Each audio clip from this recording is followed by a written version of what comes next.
Sauce TV ప్రేక్షకులకు శుభాశీస్సులు.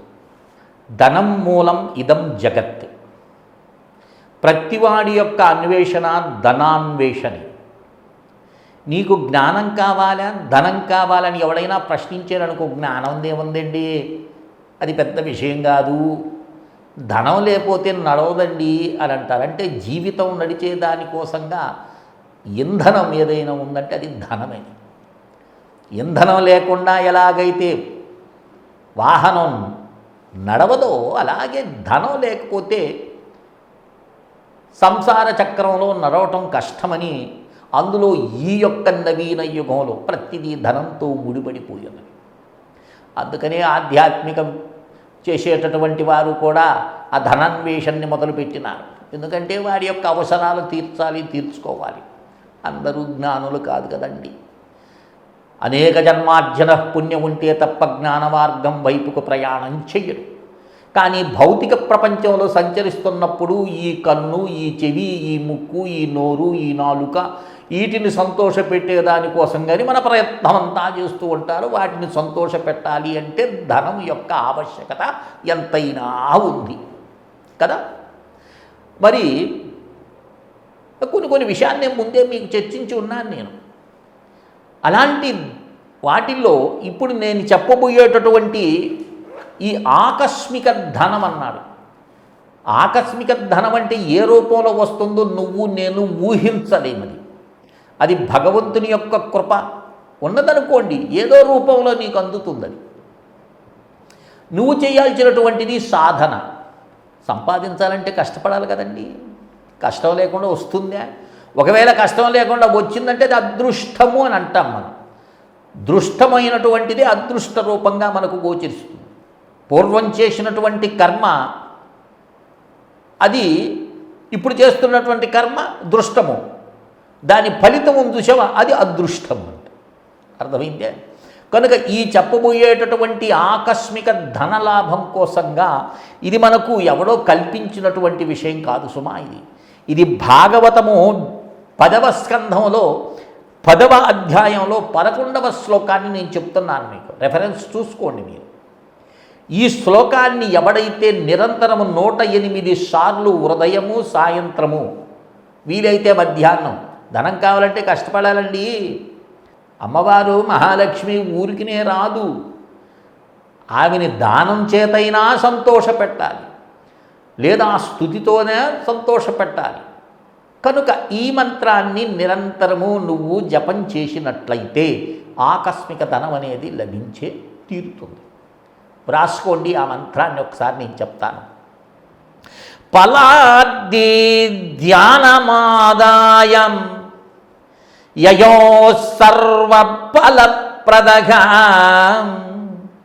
ఫలం విక్రయణీతస్యచ్యుతం ధాన్యం కరద్వయం ఫలైః అపూరయత్ రత్నైః ఫలభాండ అపూరిచ.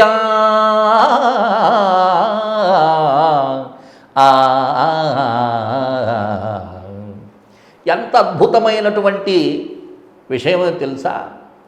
దీని అర్థము భాగవతులు ఏం చెప్తారంటే, ఒకానొక సమయంలో కృష్ణ పరమాత్మ చిన్న వయసులో ఉన్నప్పుడు, బాలుడిగా ఉన్నప్పుడు ఒక రేగిబళ్ళు అమ్ముకునేటటువంటి ఆవిడ రేగుబుళ్ళు అమ్ముకుంటూ పోతుంటే కృష్ణ పరమాత్మకు రేగుబుళ్ళు తినాలి అనేటటువంటి ఆశ కలిగినప్పుడు, ఆ రోజుల్లో సరికి సరైనటువంటివి ఉన్నాయి. ధనం లేదు కదండి ఆ రోజుల్లో. ఎక్కువగా సరికి ఇన్ని వడ్లు ఇస్తే ఇంత ఇస్తామనేటటువంటి ఒప్పందం ఉండేది. అప్పుడు కృష్ణుడు లోపలికి వెళ్ళి 2 పిడికెట్లో నుంచి బియ్యాన్ని తీసుకొని పరిగెత్తినాడు. చిన్నపిల్లవాడి కదండి. ఆ చిన్న చేతుల్లో, ముడి చేసినటువంటి చేతుల్లో ఎన్ని బియ్యం ఆగుతాయి? అయినా తీసుకొని ఆ బుడిబుడి నడకలతో పరిగెత్తుకుంటూ వచ్చినాడు ఆ రేగుబుళ్ళు ఆమె దగ్గరికి. నాకు రేగుబళ్ళు ఇవ్వవు, ఇదిగో బియ్యం తెచ్చినాను అని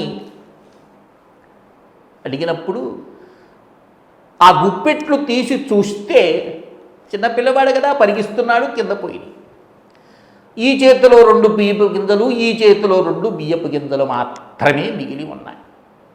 ఆ రేగుబళ్ళు అమ్ముకునేటటువంటి ఆవిడ, నీ చేతిలో ఎక్కువ బియ్యం లేవు, సరికి కాబట్టి ఈ చేతిలో 2 బియ్యానికి తగ్గట్టు 2 రేగుపళ్ళు, ఈ చేతిలో 2 రేగుపళ్ళు పెట్టింది. పెట్టిన మరుక్షణము తన గంపనెత్తుకునే ప్రయత్నం చేసింది ఆవిడ.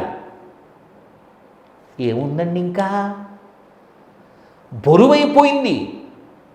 సాక్షాత్తు పరమాత్ముడికి రేగుముళ్ళు ఇచ్చినటువంటి ఆవిడ యొక్క రేగిముళ్ళ బుట్టలో రేగిముళ్ళు లేవు.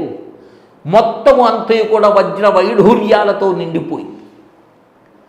నువ్వు పెట్టేది ఆవగింజంతైతే పరమాత్మకి అది నీకు 1,000,000 రెట్లు ఫలిస్తుంది అని దీని అర్థం అవుతుంది. అందుకని ఈ విశేషమైనటువంటి శ్లోకాన్ని మీరు పఠించండి. ఆకస్మిక ధనం అనేది లభించే తీరుతుందని మనకు భాగవతం చెప్తుంది. ఒకసారి రాసుకోండి. అది పలార్ది ధాన్యమాదాయం యయౌ సర్వ ఫల ప్రధగం ఫలం విక్రయణీ తస్యచ్యుతాం, తస్య ప్లస్ అచ్యుత, తస్యచ్యుతాం ధాన్యం కరద్వయం ఫలై అపూరయాత్ రత్నై ఫలభాండా అపూరిచా. రాసుకున్నారు కదా. ఇక దీన్ని మొదలుపెట్టండి, మీరు జపం చేయండి. ఎంత జపం చేస్తారో అంత జపం చేయండి. నేను ఈ మాట అనగానే మీకు ఒక సందేహం వచ్చింది, ఏమండి ఆకస్మిక ధనం కోసంగా మాకు చెప్పే బదులు మీరు చేసుకోవచ్చు కదా అని ప్రశ్నిస్తారు. ఎందుకంటే మానవుడు సహజ లక్షణం. మేము కోరుకునేటటువంటి లక్ష్మి వేరు, మీరు కోరుకునే లక్ష్మి వేరు. మోక్షలక్ష్మి కోసంగా మేము వదిలించుకునే దానికి వచ్చినాం. ఇక్కడ మాకు ఆ పరమాత్మని యొక్క అనుగ్రహం చాలని అందరూ ధనం కోరుకోగదండి. కనుక ఆ విషయాన్ని దృష్టిలో ఉంచుకొని విమర్శాత్మకమైనటువంటి దృష్టితో శాస్త్రాన్ని పరిశీలించవద్దు. అది మహర్షుల యొక్క తపోబలంతో వచ్చినటువంటిది. అవకాశం ఉన్నటువంటి వారు, నమ్మకం ఉన్నటువంటి వారు చేసి చూడండి. భగవన్నామాన్ని చేయటంలో ఏం తప్పేమీ లేదు. అనుగ్రహం ఉంటుంది, ఆగ్రహం అయితే ఉండదు అనే దృష్టితో ఈ యొక్క ఆకస్మిక ధనమంత్రాన్ని అందరూ చేసుకొని సుఖశాంతులతో వర్ధిల్లుతారని ఆశిస్తూ శ్రీ విద్యోపాసకులు శ్రీ మండే లక్ష్మీ నరసింహారావు లోకా సమస్తా సుఖినో భవంతు. ఓం తత్సత్, ఓం తత్సత్, ఓం తత్సత్.